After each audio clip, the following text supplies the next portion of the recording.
बिस्मिल्लाहिर्रहमानिर्रहीम अस्सलामु अलैकुम वरहमतुल्लाहि वबरकातुहू। की हाल चाल है जी? ठीक ठाक हो? उम्मीद है अल्लाह ताला के हुक्म दे नाल इंशाअल्लाह तुसी सारे ठीक ठाक होवोगे। अल्लाह ताला सब ते रहमत फरमाए, अल्लाह ताला सब नूं अपने हिफ्ज़ो ईमान च रखे, आमीन सुम्मा आमीन।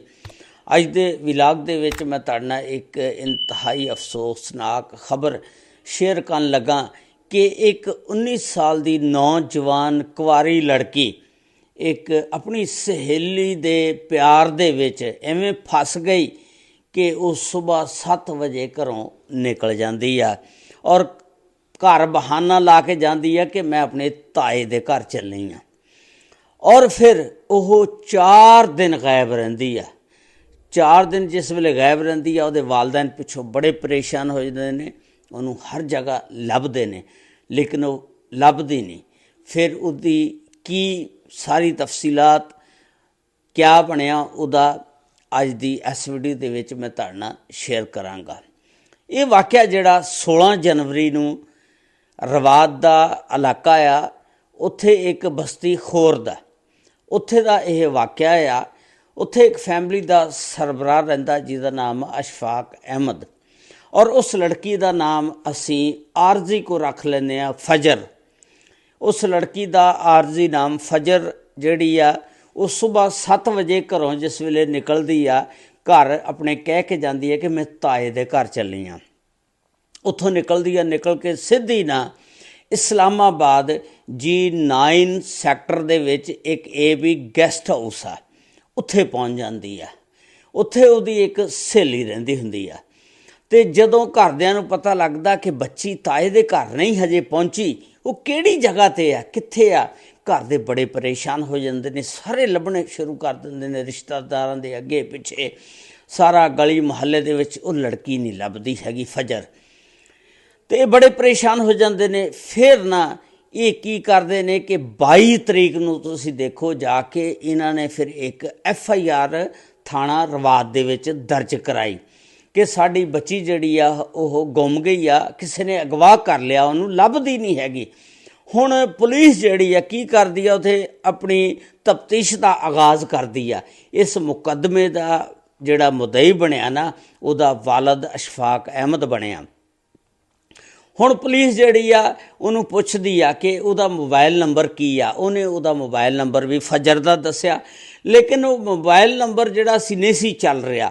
फिर उस मोबाइल नंबर तो टैक्नीकल तरीके दे नाल चैक किया गया आखिरी लोकेशन कित्थे दी सी।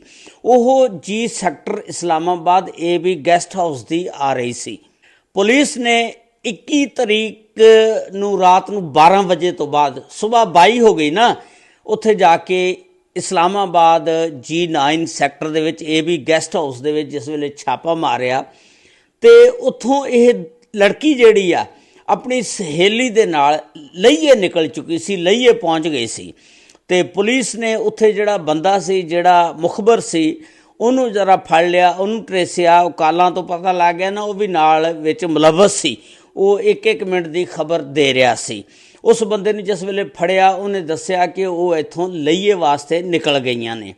फिर पुलिस जिहड़ी आ उसे दिन फिर लईए जाके छापा मारदी आ, जिथे वो बाजियाब हो जाती है, मिल जाती है। उत्थों जिस वेले पुलिस वाले उन्होंने पकड़ के गिरफ्तार करके थाने लैके आंदी आ, ते फिर उहदा वालद भी आ जांदा। फिर उत्थे बच्ची नूं सारियां गल्लां पुछियां गईयां कि तूं घरों क्यों गई। उन्हें दस्सिया कि मैनू अपनी सहेली, उहदा नाम तुसीं रख लो इकरा दे नाल मैनू बड़ा प्यार सी, इस वजह नाल मैं उहदे प्यार दे विच इवें खुभ गई हाँ कि हुण मेरा घर जाने नूं दिल नहीं करदा, ते मैं अपने माँ प्यो दे नाल नहीं जाना हैगा।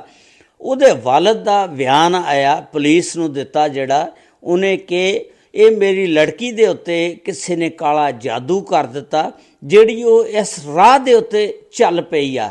हालांकि यह एक शरीफ लड़की आ, लेकिन मैनू समझ नहीं आती किस बंदे ने इनू इस राह ते लाया, काला जादू कर दिता और सानू बदनाम करने की कोशिश की आ।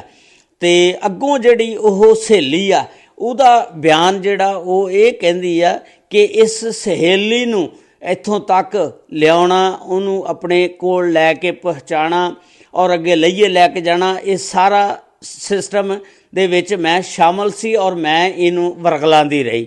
ਉਸ ਤੋਂ ਬਾਅਦ ਫਿਰ ਉਹ ਲੜਕੀ ਜਿਹੜੀ ਆ ਹੁਣ ਵਾਲਦੈਨ ਕੋਲ ਜਾਣੇ ਵਾਸਤੇ ਤਿਆਰ ਨਹੀਂ। ਵਾਲਦੈਨ ਕਹਿੰਦੇ ਨੇ ਕਿ ਤੂੰ ਸਾਡੇ ਨਾਲ ਚੱਲ। ਉਹ ਪੁਲਿਸ ਨੂੰ ਬਿਆਨ ਦਿੰਦੀ ਆ ਕਿ ਨਹੀਂ, ਮੈਂ ਆਪਣੀ ਸਹੇਲੀ ਦੇ ਕੋਲ ਹੀ ਰਹਿਣਾ। ਯਾਨੀ ਤੁਸੀਂ ਇੱਕ ਦੇਖੋ, ਇੱਕ ਤਾਂ ਹੁੰਦਾ ਨਾ ਤੀਵੀਂ ਆਦਮੀ, ਉਹ ਤੀਵੀਂ ਜਿਹੜੀ ਆ ਆਦਮੀ ਦੇ ਕੋਲੋਂ ਨਹੀਂ ਜਾਂਦੀ ਹੈਗੀ, ਮੈਂ ਭਈ ਇਹਦੇ ਨਾਲ ਹੁਣ ਸ਼ਾਦੀ ਕਰ ਲਈ, ਇਹਦੇ ਕੋਲ ਹੀ ਰਹਿਣਾ। ਇਸ ਤਰ੍ਹਾਂ ਦਾ ਕੋਈ ਸਿਸਟਮ ਸੀ। ਉਹ ਲੜਕੀ ਜਿਹੜੀ ਹੈ ਕਹਿੰਦੀ ਕਿ ਮੈਨੂੰ ਇਸ ਆਪਣੀ ਸਹੇਲੀ ਦੇ ਨਾਲ ਬੜਾ ਪਿਆਰ ਆ, ਮੁਹੱਬਤ ਆ, ਮੈਂ ਇਹਦੇ ਪਿਆਰ ਨੂੰ ਮੁਹੱਬਤ ਨੂੰ ਠੁਕਰਾ ਕੇ ਨਹੀਂ ਜਾ ਸਕਦੀ ਹੈ, ਮੈਂ ਵਾਲਦੈਨ ਦੇ ਨਾਲ ਨਹੀਂ ਜਾਣਾ। ਹੁਣ ਤੁਸੀਂ ਇਹਨੂੰ ਕੀ ਕਹੋਗੇ? ਇਹ ਇੱਕ ਸਵਾਲ ਆ ਕਿ ਇਹ ਜਿਹੜਾ ਮਗਰਬੀ ਕਲਚਰ ਆ, ਇਹ ਜਿਹੜਾ ਸਾਡੇ ਘਰਾਂ ਤੱਕ ਪਹੁੰਚ ਗਿਆ, ਇਹਨੂੰ ਤੁਸੀਂ ਅੰਨੀ ਮੁਹੱਬਤ ਕਹੋਗੇ ਜਾਂ ਕੀ ਕਹੋਗੇ? ਮੈਨੂੰ ਆਪ ਨਹੀਂ ਸਮਝ ਆਉਂਦੀ ਕਿ ਇੱਕ ਲੜਕੀ ਦੇ ਇਸ਼ਕ ਦੇ ਵਿੱਚ ਨਹੀਂ ਹੋ ਗਈ ਅਤੇ ਉਹ ਮੁਬੱਯਨਾ ਤੌਰ 'ਤੇ ਨਹੀਂ ਜਾ ਰਹੀ, ਨਹੀਂ ਮੰਨ ਰਹੀ ਕਿ ਮੈਂ ਜਾਣਾ ਆ। ਇਹ ਇੱਕ ਅਫਸੋਸਨਾਕ ਵਾਕਿਆ ਸੀ ਕਿ ਇਹ ਮਗਰਬੀ ਤਹਿਜ਼ੀਬ ਦੇ ਵਿੱਚ ਹੈ, ਮਗਰਬੀ ਲੋਕਾਂ ਦੇ ਵਿੱਚ ਕਿ ਲੜਕੀ ਨਾਲ ਇਸ਼ਕ ਕਰ ਲੈਂਦੀ ਆ। ਲੇਕਿਨ ਸਾਡੇ ਪਾਕਿਸਤਾਨ ਦੇ ਵਿੱਚ ਤਾਂ ਇਹੋ ਜਿਹਾ ਹੈ ਟਰੈਂਡ ਕਿ ਲੜਕੀ ਜਿਹੜੀ ਲੜਕੇ ਨਾਲ ਇਸ਼ਕ ਕਰ ਲੈਂਦੀ ਆ। ਲੇਕਿਨ ਇੱਥੇ ਉਲਟ ਹੋ ਗਿਆ ਕੰਮ, ਨਹੀਂ ਸਮਝ ਆਈ।